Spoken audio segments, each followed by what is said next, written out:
स्वागत है आप सभी का हमारे चैनल पर। आज इस वीडियो के माध्यम से धनतेरस के विषय में चर्चा करेंगे। धनतेरस के बारे में बताएंगे। जैसे दिवाली का समय नज़दीक आता है तो लोग ख़रीदारी करते हैं, इन महीनों में ज़्यादा होती है। और कोई मुहूर्त विशेष अगर होता है तो उसमें ख़रीदारी करने का बहुत ज़्यादा लाभ मिलता है। अभी इससे पहले 28 अक्टूबर को अष्टमी के दिन गुरु पुष्य नक्षत्र का बड़ा सुंदर संयोग बना था। वो भी ख़रीदारी के लिए बहुत बढ़िया था, क्योंकि गुरु पुष्य योग जो है बहुत ही उत्तम माना गया है। गुरुवार का दिन और पुष्य नक्षत्र के संयोग से गुरु पुष्य योग बनता है। इस बार धनतेरस पर भी बहुत है, एक ऐसी बड़ी ख़ास चीज़ है जिसके बारे में मैं आपको बताऊंगा। आप अंत तक वीडियो को देखें, उसमें ज़रूर आपको पता चलेगा और उसका लाभ भी ले पाएंगे। इस बार धनतेरस 2 नवंबर दिन मंगलवार को पड़ रही है और ये सर्वविदित है, सभी जानते हैं कि धनतेरस के दिन लोग बर्तन इत्यादि नई वस्तुएं खरीदने की परंपरा है। चांदी के सिक्के, गणेश और लक्ष्मी जी की मूर्ति, बर्तन, चांदी, सोना इत्यादि खरीदा जाता है। इस दिन खरीदने से बहुत अच्छा रहता है, खास करके चांदी, क्योंकि चांदी जो है, चांदी में चंद्रमा का वास होता है, सफ़ेद धातु है, चंद्रमा का वास होता है। तो विशेष करके चांदी इसलिए खरीदा जाता है क्योंकि चांदी खरीदने से संतुष्टि होती है, मन को संतुष्टि प्राप्त होती है। चंद्रमा मन का कारक है और चांदी में चंद्रमा का वास है।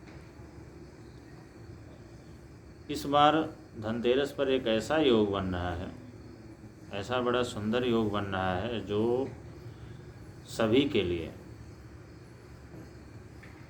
बहुत ही फायदेमंद रहेगा, बहुत ही लाभकारी रहेगा। ये योग है त्रिपुष्कर योग। इसके साथ ही एक दूसरा योग भी बन रहा है, धन योग। जो धन योग भी धन, सुख, समृद्धि का कारक है। इसमें कोई चीज़ शुभ कार्य करने से सुख समृद्धि आती है, कोई निवेश करने से धन में वृद्धि होती है, कोई चीज़ अस्थाई चीज़ खरीदी जाए तो उसमें भी वृद्धि होती है। इसी तरह जो धनतेरस पर पड़ रहा त्रिपुष्कर योग है, त्रिपुष्कर योग में कोई भी शुभ कार्य किया जाए तो उसका फल 3 गुना बढ़ जाता है। अगर मान लिया आप लक्ष्मी जी की, माँ लक्ष्मी की उपासना करते हैं, या कोई अस्थाई संपत्ति, भूमि, भवन, वाहन इत्यादि खरीदते हैं, तो भविष्य में उसके 3 गुना बढ़ने की उम्मीद रहेगी, क्योंकि त्रिपुष्कर योग का फल ही ऐसा होता है कि इसमें अगर कोई शुभ कार्य किया जाए तो 3 गुना वृद्धि होती है। यद्यपि अगर कोई नुकसान हो जाए, कोई नकारात्मक कार्य हो जाए, कोई खराब कार्य हो जाए, तो उसमें नुकसान भी उतनी होने की संभावना रहती है।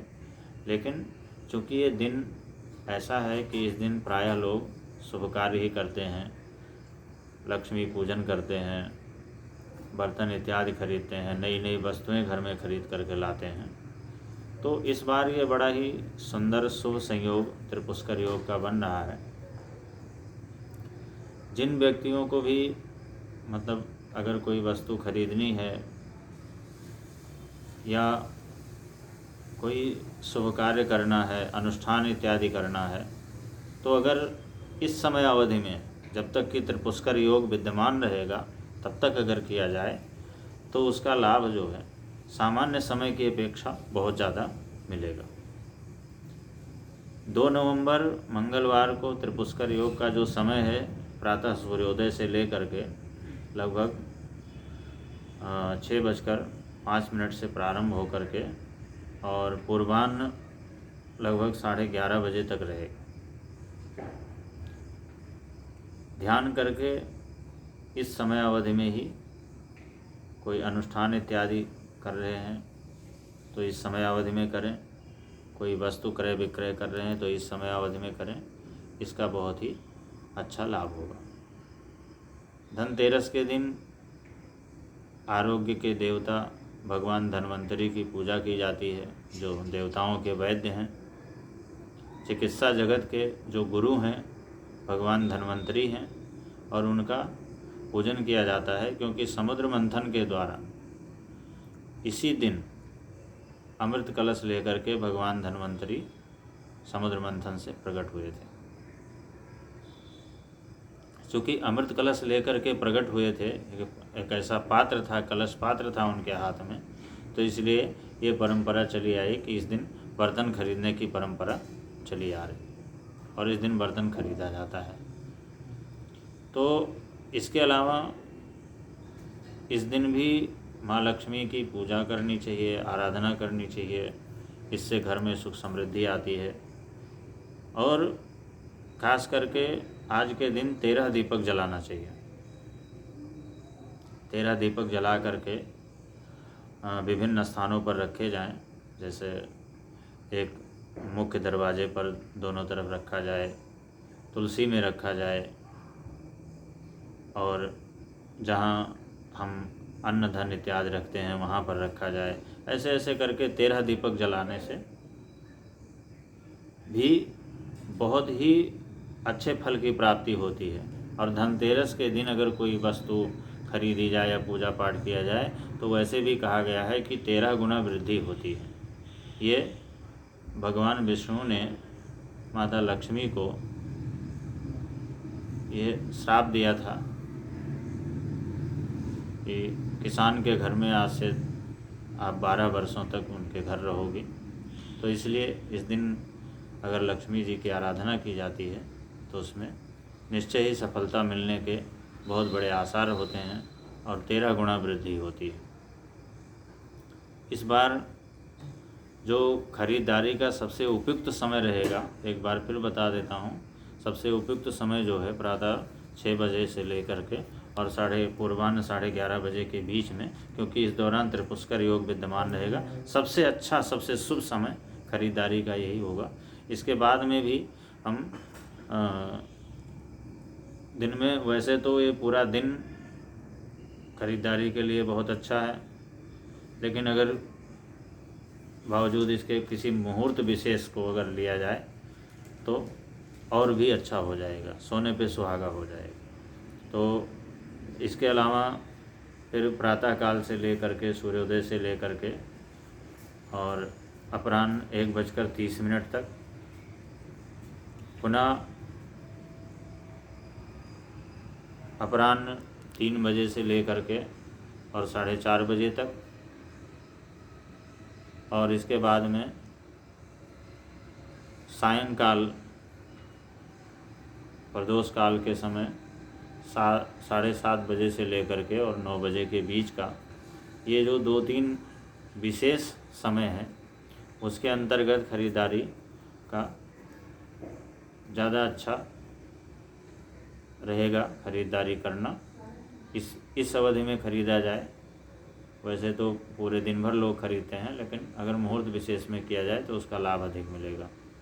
एक बार फिर से टाइमिंग बता देता हूँ, पुनः समय बता देता हूँ कि जो त्रिपुष्कर योग है उसकी समयावधि है प्रातः सूर्योदय से लेकर के 6 बजे से लेकर के लगभग और पूर्वाह्न 11:30 बजे तक। इसके बाद में दोबारा जो खरीदारी का मुहूर्त है सवेरे प्रातः काल से लेकर के और 1:30 बजे तक, अपराह्न 1:30 बजे तक। फिर दूसरी बार जो मुहूर्त है वो दिन में 3 बजे से लेकर के 4:30 बजे के मध्य, और तीसरा जो शुभ मुहूर्त है वो 7-7:30 बजे से लेकर के 9 बजे के मध्य। इस दौरान जो प्रातः 6 बजे से और 1:30 बजे के बीच का मुहूर्त है, इस दौरान त्रिपुष्कर योग भी विद्यमान रहेगा और अभिजीत मुहूर्त भी विद्यमान रहेगा। और इसके अलावा चौघड़िया भी शुभ वाली विद्यमान रहेगी। और इसके बाद में जो 2 मुहूर्त हैं, एक दोपहर बाद का है, एक इस दौरान भी शुभ और लाभ की चौघड़िया विद्यमान रहेगी। तो इस समय अवधि में खरीदारी करना बहुत अच्छा होगा। 13 दीपक जलाएं, माँ लक्ष्मी की आराधना करें और पात्र बर्तन इत्यादि या कोई भी अस्थाई संपत्ति खरीदें। चांदी का सिक्का जरूर खरीदें या चांदी का पात्र जरूर खरीदें, जिससे बहुत ही संतुष्टि प्राप्त होती है। बहुत बहुत धन्यवाद।